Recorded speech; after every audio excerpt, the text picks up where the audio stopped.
Hi guys, welcome back to my channel. আজকে আমি blog shoot করবো এরকম কিছু ইন্টেনশন ছিল না আমার। তো বাড়িতে দিদা এসেছে, তো দিদা যেহেতু নিরামিষ খায় তার জন্য ভাবলাম যে আজকে একটা রেসিপি বানানো যাক নিরামিষ কিছু, যেটা দিদার ভালো লাগবে। তার জন্য ভাবলাম যে আজকে দই পটল বানাবো।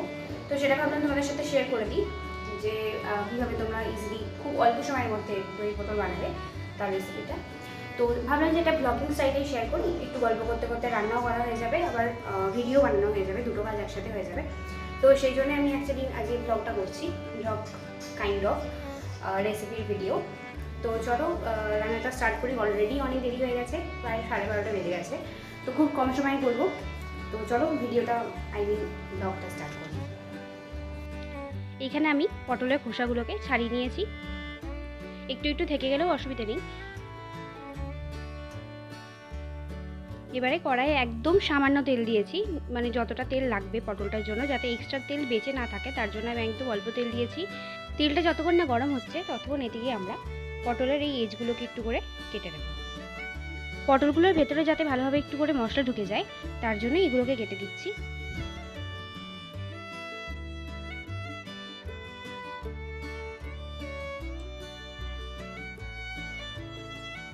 এবারে আমি তেলের মধ্যে পটলগুলোকে দিয়ে দিয়েছি, মিডিয়াম আছে, এগুলোকে এবার ভেজে নেব। একদম বেশি ভাজবো না, হালকা ব্রাউন হয়ে আসবে তখনই তুলে নেব এগুলোকে। পটলটা ভাজা হয়ে গেছে, আবার তেলটাও দেখো একদম বেঁচে নেই, যে ওই তেলটাই আবার ইউজ করতে হবে।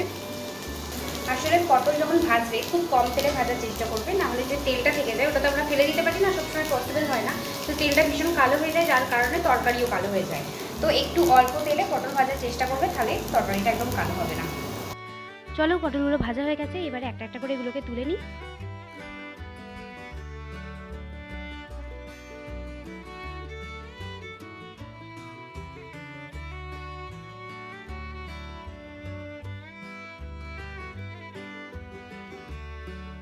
এবারে মিক্সার গ্রাইন্ডারের মধ্যে টক দই, কাজু বাদাম,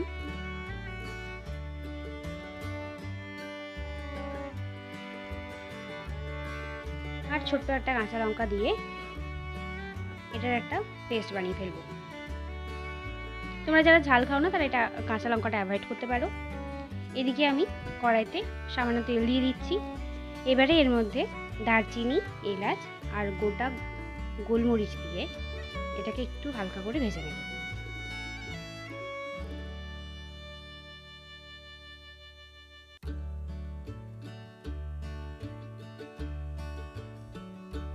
এটা ভাজা হয়ে গেছে, এবারে এর মধ্যে 1.5 চামচ মতো জিরে গুঁড়ো, 1 চামচ ধনে গুঁড়ো আর পরিমাণ মতো হলুদ গুঁড়ো দিয়ে এটাকে একটু কষিয়ে নেব।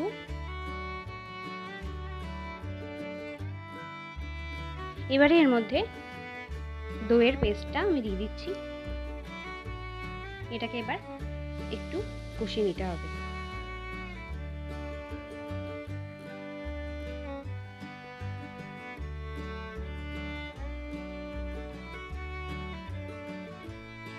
মশলার মধ্যে আমি একটু জল দিয়ে দিচ্ছি, মিক্সার গ্রাইন্ডারে যেটুকুনি পেস্ট লেগেছিল সেটার মধ্যে জল দিয়ে আমি এর মধ্যে দিয়ে দিলাম।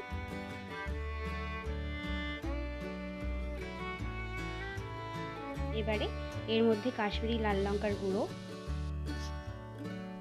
হলুদ গুঁড়ো আর গরম মশলার গুঁড়ো দিয়ে এটাকে ভালোভাবে কষিয়ে নেব।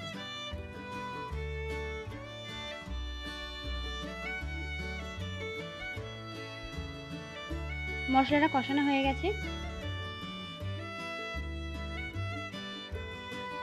এবারে এর মধ্যে ভেজে রাখা পটলগুলোকে আমি দিয়ে দিচ্ছি।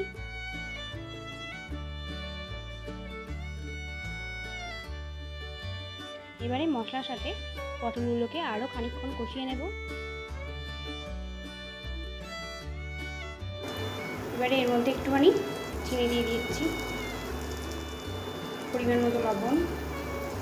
এবারে এটাকে ভালোভাবে কষিয়ে নিয়ে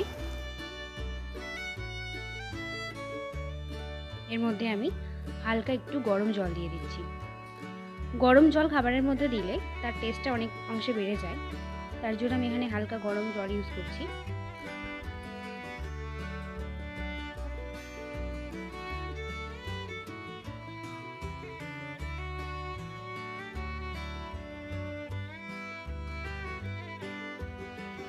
জলের পরিমাণটা আমি খুব বেশি দিইনি, যতটা সেদ্ধ হতে লাগবে সেরকমই দিয়েছি। এবারে এর মধ্যে আমি ঢাকা দিয়ে দিচ্ছি, এটাকে 15 থেকে 16 মিনিটের জন্য সেদ্ধ হতে দেব। এটা সেদ্ধ হয়ে গেছে, এবার একটুখানি নাড়িয়ে নিয়ে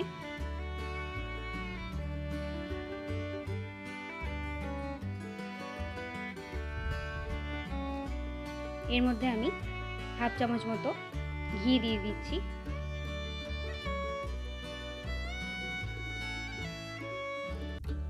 নিরামিষ খাবারের মধ্যে একটুখানি ঘি দিলে তার টেস্টটা অনেক বেড়ে যায়, তার জন্য আমি এখানে ঘি দিলাম। যারা ঘি খেতে পছন্দ করো না তারা দিও না, এখানে গরম মশলাও তোমরা দিতে পারো।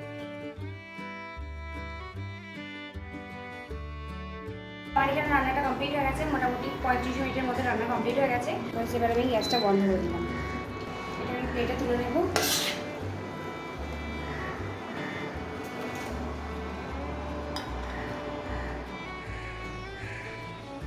দই পটল একদম রেডি হয়ে গেছে। তো এবার লাঞ্চটা করে নেবে, প্রায় 2:15 বেজে গেছে। তো দেখা যাক কার কেমন লাগে, তারপর আমি তোমাদের জানাচ্ছি যে কেমন হয়েছিল দই পটলটা।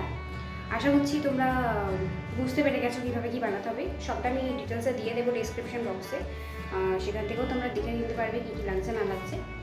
তো দেখা হচ্ছে খাওয়া দাওয়ার পরে, জানতে হবে যে কেমন লেগেছে সকালে। তো আমার লাঞ্চ হয়ে গেছে, সকলে খেয়েছে, অ্যান্ড তোমাদেরকে দেখাবো যে সকলে কেমন লাগলো। সকলে বলতে আমার বোনরা কেমন বলেছে। দিদা এখন একটু রেস্ট করছে, সেই জন্য আমি দিদার কাছে যাচ্ছি না, তো বোনেদের কাছে যাচ্ছি, ওদের কেমন লেগেছে তোমরা জেনে নাও। তো আমি আমার বোনের সামনে চলে এসেছি, এবার তোমাদের আমি দেখাবো যে শোনাবো যে ওর কেমন লেগেছে। তো ওর কাছ থেকে এবার শুনে নাও। দারুণ লেগেছে। নিরামিষের দিনে এইরকম একটা রেসিপি তোমরা সবাই ট্রাই করে খাও, খুব ভালো লাগবে। যারা নিরামিষ খেতে একদম পছন্দ করো না তারা এটা ট্রাই করো, কষ্ট হবে না একদম খেতে। তো আমার বাড়িতে সকলের রান্নাটা খুব ভালো লেগেছে, সকলে খুব ভালোভাবে খেয়েওছে। আশা করছি তোমাদেরও এই ভিডিওটা ভালো লাগবে অ্যান্ড হেল্পফুল হবে তোমাদের জন্য। নিরামিষ দিনে এরকম একটা রেসিপি ডেফিনেটলি তোমরা ট্রাই করো, অ্যান্ড আমাকে জানিও কেমন লাগলো। ভালো হলে ডেফিনেটলি জানাবে, খারাপ হলেও জানাবে। তো ভালো লাগলে সাবস্ক্রাইব করে দিও, লাইক শেয়ার কমেন্ট করতে ভুলো না, আর তাড়াতাড়ি একটু সাবস্ক্রাইব করো যাতে আমরা খুব তাড়াতাড়ি 5K এর দিকে এগোতে পারি। তো আশা করছি ভিডিওটা তোমাদের ভালো লাগবে। তো দেখা হবে অন্য কোনো ভিডিওতে। Till then by.